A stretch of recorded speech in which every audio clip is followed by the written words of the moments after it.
up if you just stay up all night. Former Sooner needed help getting back up. That's Sean Mateer. He's the current Sooners quarterback, taking on the 22nd-ranked Auburn Tigers. That dude was open.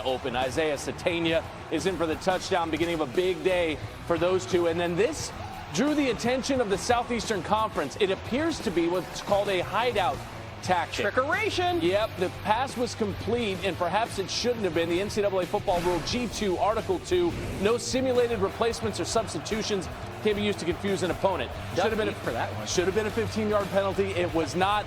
It was impactful, however. That is Jackson Arnold, former Sooner, looking deep. We got a penalty because OU's Cortland Guillory taking another look, just tugging on that jersey for Cam Coleman, and that jersey has plenty of crimson on it already. So first down, OU 4. Malcolm Simmons is into the end zone. Auburn has a 1-point lead. Tigers just 1-9 under Hugh Freeze against AP-ranked teams. This would have been massive. It was not, because Mateer continues to deal. That to Satania, that ball was out. You saw it, right? Yeah, you saw the 6-7. Right. You saw the referee get it. 6-7. No, that thing went out of bounds, and they ruled it a complete pass. Hugh Freeze is apoplectic. 31-yard gain. The Mateer's going to punch it in.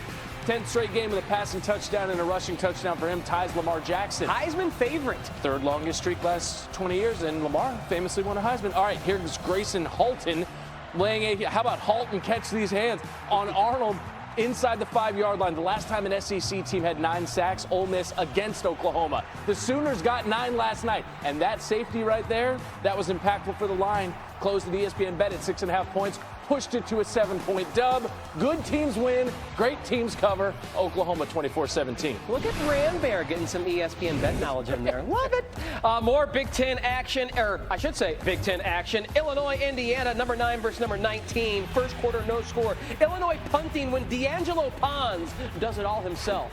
The block, the scoop, the score. Don't get tackled by the punter either, D'Angelo. Brett Beelan was stunned, down 7-0. It's a 7-7 game when Fernando Mendoza throws the screen out to Omar Cooper Jr., who busts some tackles to get into the end zone. Indiana up 14-7. Second quarter, same score. Indiana third and goal. Fernando Mendoza's a name you got to start to get to know, because he might be right up there with Mateer in the Heisman race. A touchdown pass to E.J. Williams Jr., then a screen to Riley Nowakowski, who takes it to the house. Indiana hangs 63 on Illinois. Mendoza throws 5 touchdown passes. Woo. All right, not nearly the scoring in this one. 4th-ranked Miami hosted game day in the morning. Truly a marathon for those fans, as this was a 7:30 Eastern kick. But you got the Gators in town. Gators playing for pride. Carson Beck handing off to Shamar Brown, who's in. Beck only had the 160 passing yards, no touchdown. Did have a pick, but it's 7-0 early. And then the Miami defense just doing whatever it wanted to the Gators. Allowed just 32 yards of offense in the first half. Since they joined the conference, the ACC in 04, 32 yards allowed in the first half. It's fewest allowed against a power conference opponent. Here is Jayden Baugh, however, giving the Gators a touchdown, having to reverse field in. It's a 13-7 game. That was as good as it got for a Gators offensive side that had 141 total yards. Miami had more rushing yards and more passing yards than Florida had total yards. Carson Beck back to Brown. He was also the Canes' leading receiver, 4 grabs, 53 yards, and then just dance with who brought you. Brown, 18 for 80 on the ground, and that score. First career game with multiple rushing scores. Michael Irvin is hyped. The Canes are 4-0 for the 3rd straight season. Is the U back? We shall see. Notre Dame needs to get back in the win column. 0-2 to start the year, taking on Purdue, and they got started quickly. A little more than a minute into the game, I should say. C.J. Carr up top to Malachi Fields. Irish on the board, 7-0. They're doing flips in South Bend to celebrate the TD. Second quarter, Notre Dame leading 14-10. This time they're going to do it on the ground. Running back Jadarian Price right through that Purdue defense to the pylon, 21-10. Price had 74 yards and 3 TDs on just 9 carries. But the bell cow in the Fighting Irish backfield is this man, Jeremiah Love. A 46-yard score of his own, stiff-arming to the perimeter and beating the Purdue defense. He had 2 rushing TDs, a $157 on the ground. Notre Dame finally gets a win. They love to see it, 56-30. Elsewhere in the ACC, Dabo, no. Oh, no. Yeah, battle of orange. Whose orange was Moss orange? Is it Clemson or is it Syracuse? Who comes to call him Cuse? A 17.5-point dog. Clemson had won 50 straight games when favored by more than 17 points, but that's Steve Angeli to Justice Ross Simmons. 5 grabs, 53 yards for him. It was a touchdown. Cuse up 7-0. And then, surprise, onside kick much. Caught the cameraman, too. Fran Brown, the head coach of Syracuse, goes, hey, we're trying. Oh, no, rather, we were playing to win the game. Let's see who we are. Let's see what we're about. Coach Herm likes that. Right? They get a field goal. They're up 10-0. And they kept throwing on him, man. Up 10 in the second quarter. It's Darryl Gill Jr. over the shoulder grab. 24-7, Syracuse has a lead. Now they got their backup quarterback in there, Ricky Collins. Ricky! And he found Ross Simmons. Third career multi-touchdown game for him. Fran Brown said, I am so excited to get back. Hopefully I can eat for free. Clemson, 1-3 for the first time since 2004, Dabo. Disappointed, painful. I mean, hurt. I mean, I'm human. I mean, I'm not a cyborg. I mean, this is my life, man. I mean, I've been here 23 years. I love this place. I give this place the very best I got every single day. I just hurt. I mean, I hurt. I mean, I hurt, obviously, just because I take pride in what I do. But I hurt for our team, I hurt for our fans. All right, we'll have more on Clemson's 1-3 start to the season. Paul Finebaum, Heather Dinich with us now. And Heather, the Canes continue to roll, not only roll, but dominate their opponents. Where's Miami in your rankings after this latest dub? They're number 1. They have a strong case for the total package. Look, there are certainly things that they can clean up. Carson back through an interception.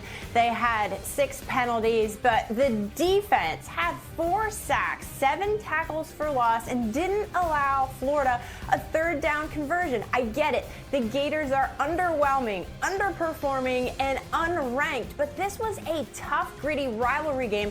That's something that the selection committee members pay attention to, the intangibles of that. And when you combine it with a win against Notre Dame, a win against a really good South Florida team, that gives them a case right now for the top team in the country.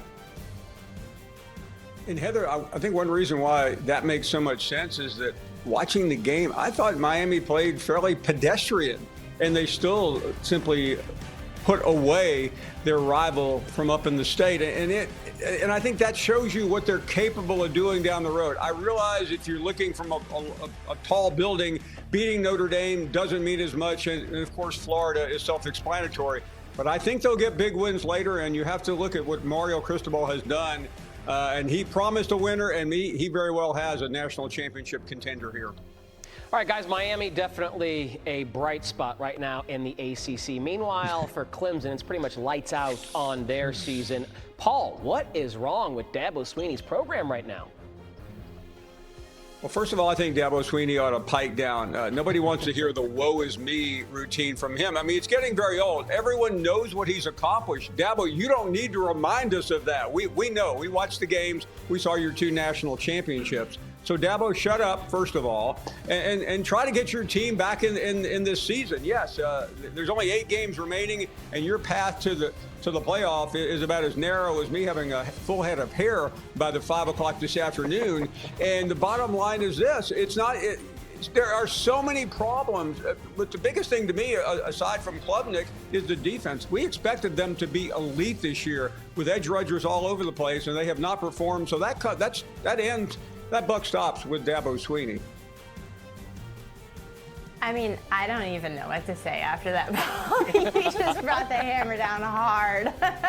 But I will say this, the buck does stop with Dabo, but listen, if there are going to be any changes after this season, it should be considered at the coordinator position with offensive coordinator Garrett Riley, because this team is underperforming. There's plenty of talent. I mean, Cade Klubnik had a good season last year. His top 3 receivers returned. To your point, the defense should be better. That's on Tom Allen. But here's the thing. I will remind people how good Clemson has been under Dabo Swinney. They played for the national title. They won the ACC last year as a 3-loss team.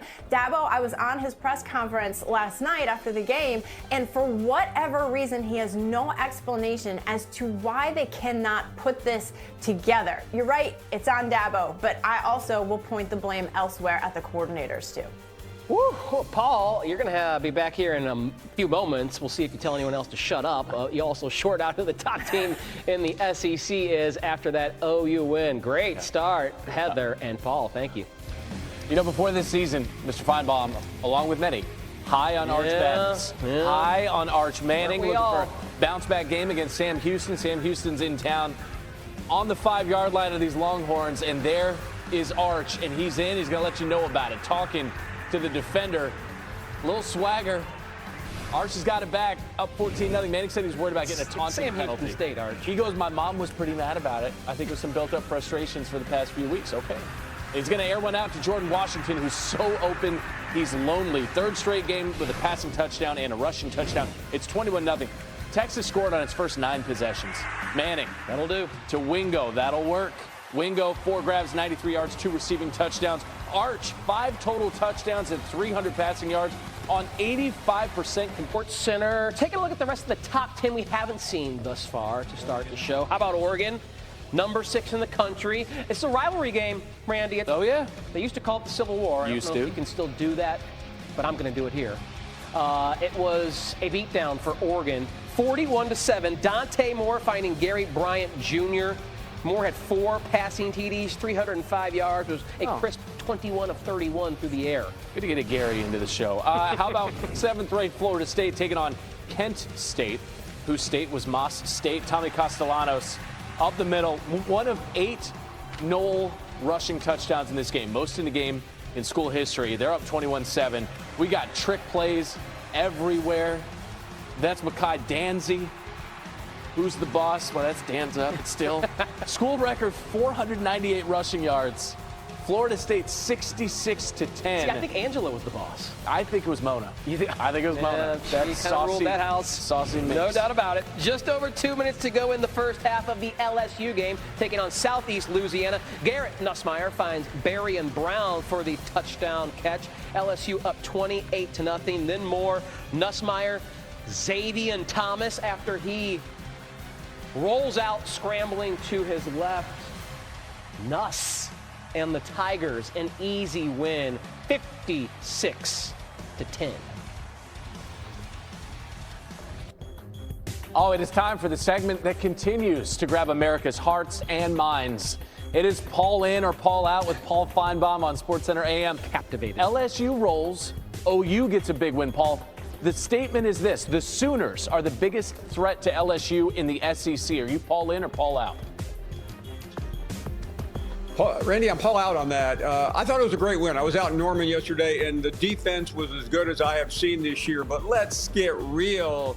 Certainly, Georgia has a win at Tennessee. Texas, tool to be determined. And what about Texas A&M with that win over Notre Dame? OU is really good. I don't think they're going to be there at the end, though, playing for the championship. All right, Paul, I'm curious if we're living in the 1980s again, because the U looks like a true championship contender. Are you Paul in or Paul out on Miami being legit? Tyler, I never left the 80s. I'm still wearing the same clothes. I am in on Miami. I mean, this is fantastic. And I mean, I was at an airport last night and I was getting U signals everywhere. This is for real. I don't think this is the turnover chain from about 6 or 7 years ago where it was a false alarm. This is a really good team. And when you can win against Florida and not play your A game, you're looking really good for the rest of the run. How about Miami and Florida State later for maybe the ACC championship? Yeah, Miami and Florida State's coming up in just a couple of weeks. I want to get to the team that Miami beat last night, and those are the Florida Gators. The statement is Florida is the biggest bust of the college football season. You Paul in or Paul out? They're a bust, okay, but I'm out on that because I don't think it is that big of a surprise. The biggest surprise in college football is Clemson. What else can we say? I mean, we really thought they were a national championship contender. Klubnik, a Heisman candidate, and they have just been an utter disgrace. And get ready for another Dabo Swinney rant this week, although he's running out of material. I mean, Paul spicy this morning talking about Clemson and Dabo. Let's look ahead to the Saturday slate next week, because it is a Jim Dandy. One of the matchups that we'll see is the Georgia versus Alabama matchup in the SEC. For Alabama, is this a playoff elimination game? Paul in or Paul out on that statement?